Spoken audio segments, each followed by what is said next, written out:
এই বিষয়ে আল্লাহ পাক রব্বুল আলামিন অন্য আয়াতে বলেন ওয়া ইন কুনতুম ফি রাইবিন মিম্মা নাযালনা আলা আবদিনা ফাতু বিসূরাতিন মিন মিসলিহি ওয়াদউ শুহাদাআকুম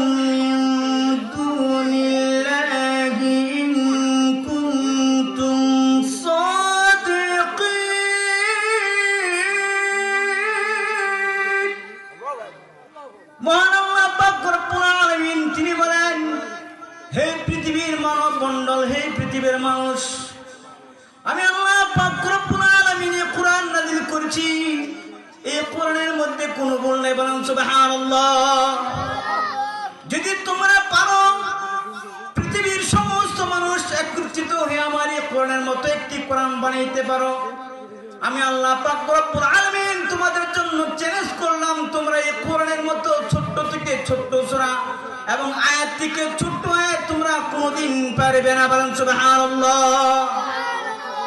আল্লাহ পাক রব্বুল আলামিন বলেন ফাইন লাম তাফআলু ওয়া লান তাফআলু ফাত্তাকুন নারাল্লাতী ওয়াকুদুহান নাস। যদি তোমরা এই কোরআনের মতো একটি কোরআন অথবা সূরার মতো একটি সূরা না বানাইতে পারো, জেনে রাখো তোমাদের পরবর্তী জানা আসবে এই কোরআনের মতো একটি কোরআন বানাইতে পারবে না, বলেন সুবহানাল্লাহ। ধরেন তো দেখি এই কোরআনের মতো আর কোরআন আছে পৃথিবীর মধ্যে? এই কোরআনের মতো আর কোনো এমন একটি বই নেই যে বইয়ের মধ্যে নির্ভুল শুধু একটাই কোরআন আল্লাহ পাক রব্বুল আলামিন আমাদের জন্য নাযিল করে, বলেন না সুবহানাল্লাহ। আচ্ছা, যেই আল্লাহ পাক রব্বুল আলামিন আমাদেরকে মানুষ হিসেবে সৃষ্টি করেছেন, তিনের ইবাদত করা দরকার আছে না নাই?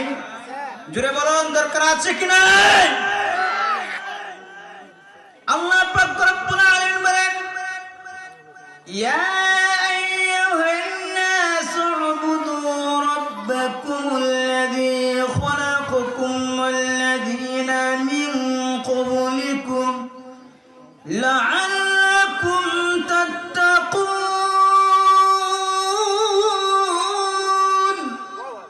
আল্লাহ পাক রব্বুল আলামিন বলেন হে পৃথিবীর মানুষ, তোমরা ওই স্রষ্টার ইবাদত করো যে স্রষ্টা তোমাদেরকে সৃষ্টি করেছেন, বলেন সুবহানাল্লাহ।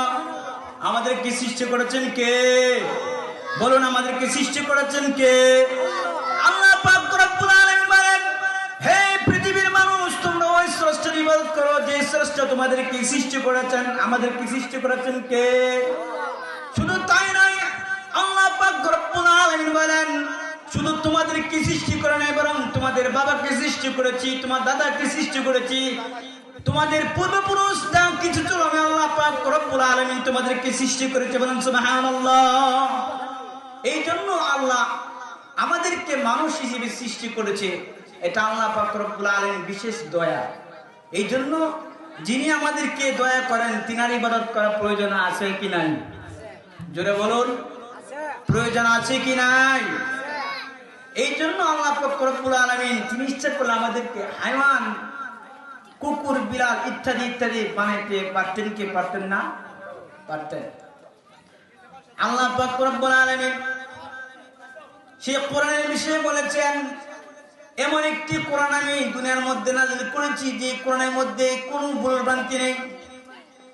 কিন্তু বর্তমান এক শ্রেণীর মানুষ রয়েছে, যে শ্রেণীর মানুষ কোরআনের মধ্যে ভুল ধরার ইচ্ছা করে, যে সমস্ত মানুষ কোরআনকে ভুল ধরতে চায়, আমি তাদেরকে বলবো যে সমস্ত মানুষ কোরআনকে ভুল ধরতে চায় আল্লাহ পাক রব্বুল আলামিন তাদেরকে অতি শীঘ্রই ধ্বংস করে, বলেন সুবহানাল্লাহ। যারা কোরআনের পক্ষে থাকবে তাদেরকে আল্লাহ পাক রব্বুল আলামিন সাহায্য করবেন, আর যারা কোরআনের বিরুদ্ধে অবস্থান করবে আল্লাহ পাক রব্বুল আলামিন তাদেরকে ধ্বংস করে দেবেন, নাউযুবিল্লাহ। এই জন্য কোরআনের পক্ষে আমাদের থাকা উচিত কিনা বলুন, জোরে বলুন, উচিত কিনা? আমরা ইনশাআল্লাহ সর্বাবস্থায় কোরআনের পক্ষে থাকবো তো ইনশাআল্লাহ।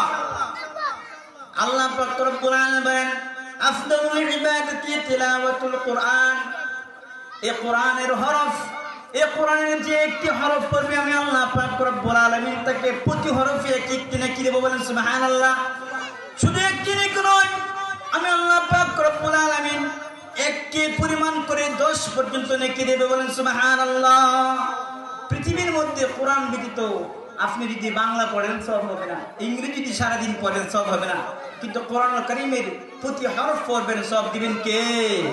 আরো জোরে বলুন, সব দিবেন কে? এই জন্য কোরআন পড়া দরকার আছে না নাই? বলুন, দরকার আছে কি নাই?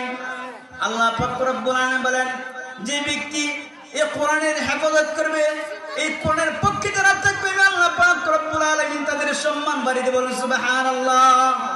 আল্লাহ পাক রব্বুল আলামিন বলেন, ওয়া রাফা'না লাকা যিকরাক, হে নবী আমি আপনার সম্মান বাড়িয়ে দিয়েছি। বলেন, রাসূলের সম্মান বাড়িয়ে দিয়েছে কে? বলুন, রাসূলের সম্মান বাড়িয়েছে কে?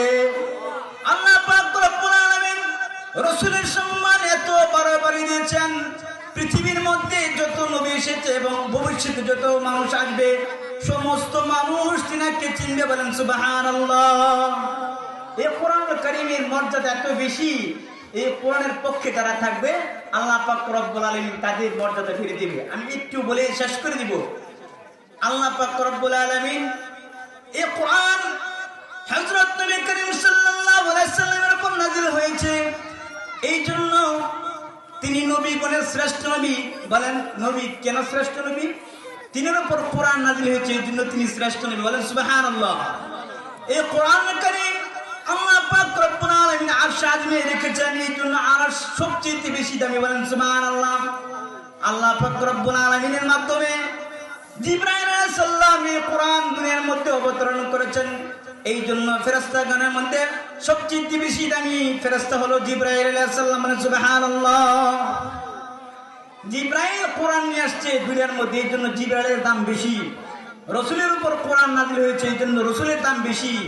এই কোরআন আরশ আযমে ছিল, এই জন্য আরশ আযমের দাম বেশি।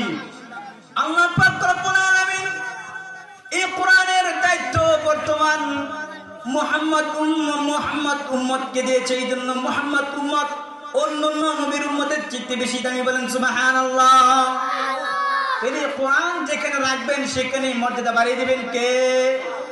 বলুন, কোরআন যেখানে আছে আমরা আছি সেখানে, কোরআন শোনা যেখানে, কোরআন শোনা যেখানে, কোরআন শোনা যেখানে।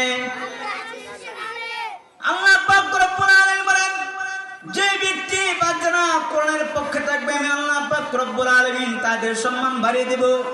এই জন্য আমাদের সম্মান বাড়া দরকার আছে না নাই? বলুন, দরকার আছে কি নাই? আল্লাহ পাক রব্বুল আলামিন বলেন, এই কোরআন আমি মুহাম্মদের উপর নাযিল করেছি, এই জন্য মুহাম্মদ সাল্লাল্লাহু আলাইহি সাল্লাম সমস্ত নবীদের চাইতে শ্রেষ্ঠ নবী। আর এই কোরআন লাইলাতুল কদরের মধ্যে নাযিল করেছি, এই জন্য লাইলাতুল কদর সবচেয়ে দামি, বলেন সুবহানাল্লাহ। বলেন তো, লাইলাতুল কদর প্রতি বছর কতবার আসে? একবার আসে, কিন্তু দাম কম না বেশি? আল্লাহ পাক রব্বুল আলামিন দিনের মধ্যে জুমার দিনে কোরআন নাযিল করেছে, এই জন্য জুমার দিন সবচেয়ে 7 দিনের মধ্যে একদিন শ্রেষ্ঠ দিন জুমার দিন, বলেন সুবহানাল্লাহ। তাইলে কোরআন যেখানে আছে সেখানে দাম বাড়তেছে, তাহলে আমরা যদি কোরআনের পক্ষে থাকি আমাদের দাম বাড়বে না কমবে? বলুন, আমাদের দাম বাড়বে না কি কমবে? তাহলে কি কোরআনের পক্ষে আমাদের থাকা উচিত না? আমাদের সর্বাবস্থায় কোরআনের পক্ষে থাকা উচিত। কোরআন আছে যেখানে আমরা আছি, কোরআন আছে যেখানে আমরা আছি। আল্লাহ পাক রব্বুল আলামিন বলেন, কোরআনের পড়শি যারা আসবে আমি আল্লাহ পাক রব্বুল আলামিন তাদের সম্মান বাড়িয়ে দিব। একটু বলি, আপনি যে খাটের মধ্যে আছেন, রাত্রে যে খাটের মধ্যে ঘুমান, এই খাটের দাম কত? 20,000 30,000 টাকা। অথচ এই খাটের মধ্যে আল্লাহ পেতেছেন, সালাম করেন কোনদিন? সালাম করেন?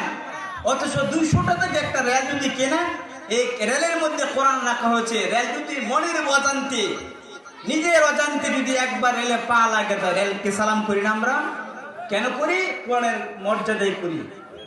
এই জন্য কোরআন যেখানে আছে সেখানে আল্লাহ পাক রব্বুল আলামিন দাম বাড়িয়ে দিচ্ছে, বলেন সুবহানাল্লাহ। এই কোরআনের বিরুদ্ধে যারা যাবে আল্লাহ পাক রব্বুল আলামিন তাদেরকে দুনিয়া থেকে লাঞ্ছিত করবে, আখিরাতে জাহান্নামে দিবে, বলেন নাউজুবিল্লাহ।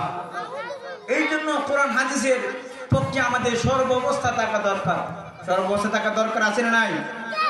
কোরআনের পক্ষে আমাদের স্থান সর্বাবস্থায় থাকা দরকার। আমরা সকাল সন্ধ্যা ইনশাআল্লাহ কোরআন শরীফ পড়ব ইনশাআল্লাহ। অত্র এলাকার সমস্ত ভাই বোনদেরকে বলবো, বিশেষ করে যুবক ভাইদেরকে বলবো, আলহামদুলিল্লাহ এই মাহফিল আপনারা চালিয়ে দেবেন। আল্লাহর কাছে আমরা দোয়া করি, আল্লাহ পাক রব্বুল আলামিন সকলকে কোরআন সুন্নাহ মতে জিন্দেগি করার তৌফিক দান করুন। সকলে আমিন। ওয়া আখিরুল হামদুলিল্লাহি রাব্বিল আলামিন।